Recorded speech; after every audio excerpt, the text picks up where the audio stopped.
Hey guys, Tiff here. I just wanted to hop on here. I know it's been a little bit of time. Let me just set up my camera here.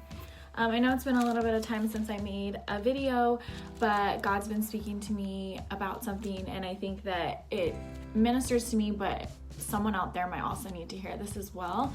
I've been reading in the Old Testament, like just about the Israelites' journey, and something stuck out to me.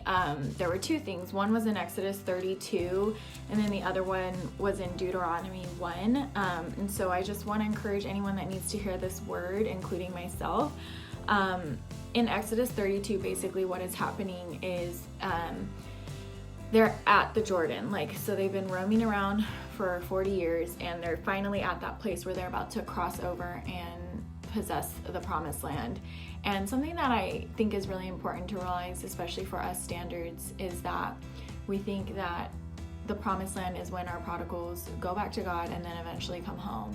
And sometimes I think that we think that that's going to be like this, like rosy glass, time and rainbows and butterflies. And I think that we need to understand that this fight is now going to be a continual fight for our marriage because the enemy has attacked. And so understanding that when the Israelites went into the promised land, it wasn't like roses and butterflies and everything was fixed. Like they still had to possess what God had given them. It was just, there was a promise that God was going to be with them and fight with them. And so I think that's really important for us to realize, is that just because our spouses get saved or come home doesn't mean that there aren't still battles to fight and to win and continue daily possessing our promised land, which is our marriage and our family. But Exodus 32 is talking about basically some of the tribes. It says that they saw that the lands were suitable. And so on the other side of the promised land, so they're right at the Jordan, the promised land's over here, and they're right here in Jordan. They need to cross the Jordan. And they realize on this side, oh, this land is okay. Like we don't really need to cross the Jordan and go over to the promised land. And they basically say that they're willing to go over and help fight, and then they want to return to this land that they found that was suitable. And I think so many of us standards do that. Like we decide at some point in our stand, you know what? I really believe that that's what God spoke to my heart, and maybe that's for other people, other people's marriages, other people's spouses. So I'm just gonna go ahead and keep fighting for their marriages and their stand.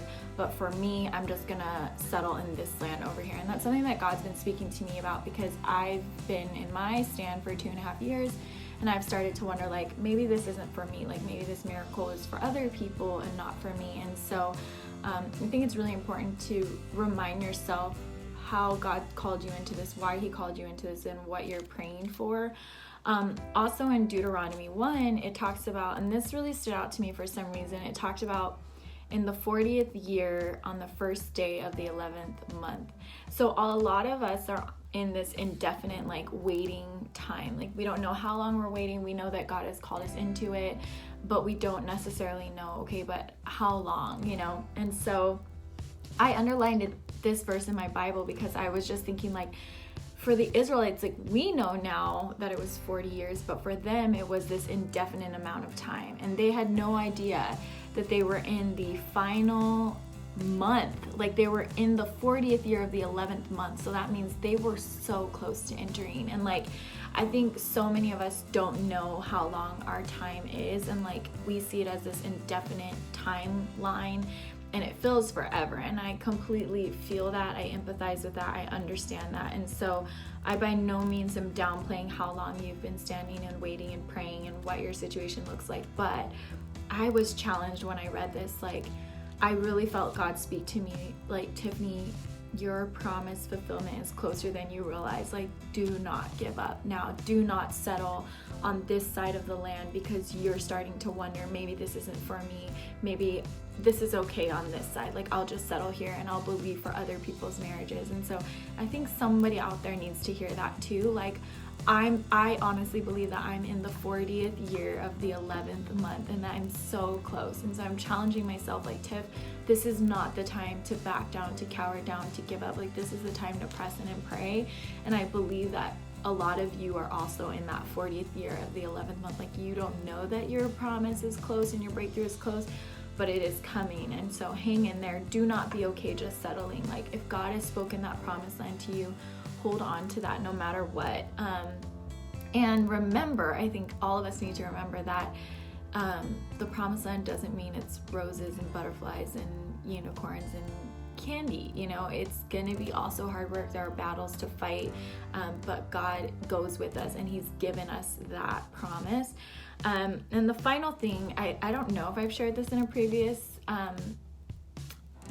video or not, but last week I volunteered at our church's youth camp, and one of the preachers got up and talked about Jacob and Esau, and how Esau was the chosen one, but he so easily gave up his birthright. And I've always read that, and I've never understood, like, God, like, why were you so mad at Esau? Like, I don't understand why you were so mad at him. And now that I'm in the position that I'm in, where I was given the title of wife to my prodigal, and I think a lot of us, just like Esau, were given that title. And when we get, Esau was hungry, annoyed, like he just wanted to eat. And so in his emotions, he just quickly gave away something. He didn't value what had been given to him as the firstborn. Like, God didn't make a mistake when he had Esau come out before Jacob. And Esau didn't treasure it. He didn't honor it.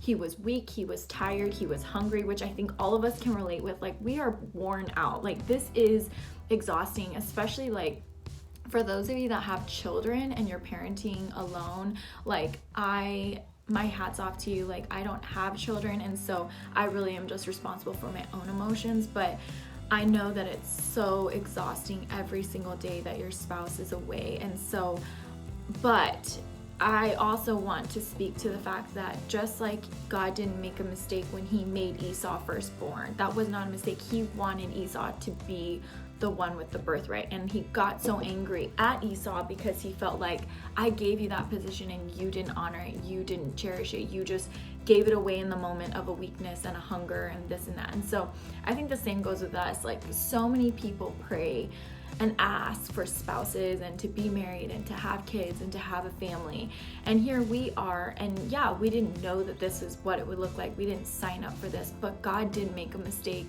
when he gave you that spouse and when he gave you those children and this family. And so holding on to it and treasuring it and saying, like, I know that God, you positioned me for this, and even though I'm tired and I'm worn out and I want to throw in the towel, like, I know that you didn't make a mistake when you gave me this title as husband or wife or mom and dad to these children. Like, I'm going to stand in this position, and I'm not just going to throw it away in a moment of weakness. And so those are my challenges recently. And so I just wanted to hop on here and just encourage us, hang in there, know that someone is still in their fight, and that I'm still praying on behalf of marriages around the world that are needing that breakthrough and waiting for your spouse to come home, and you're not in it alone. So God bless. If you have any prayer requests or anything like that, please feel free to just comment below, and I will do my best to get back with you. Bye, guys.